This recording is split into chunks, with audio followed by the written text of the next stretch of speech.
Video ક્યાંનો છે મને ખબર નથી. જો તમને ખબર હોય તો કોમેન્ટ બોક્સમાં અવશ્ય જણાવજો. આપણા દેશમાં દીકરી ઈ વાલનો દરિયો કહેવાય અને ઈ જ દીકરી જયારે પોતાની માતા માટે એક નર્ક સ્વરૂપ સાબિત થાય ને.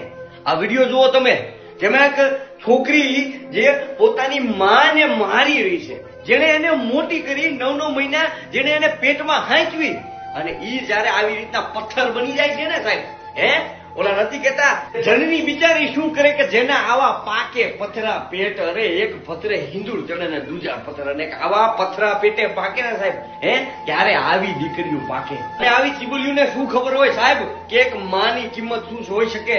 અરે સાહેબ, જે દીકરી અનાથ છે ને એને પૂછો કે માની કિંમત શું હોય. સાહેબ, આ વિડીયોને હરેક વ્યક્તિઓ સુધી પહોંચાડો અને આવી જે ચીબુલીઓ છે એને યોગ્ય સજા થવી જોઈએ. મિત્રો, આ વિડીયોને શેર કરી દો બધાને.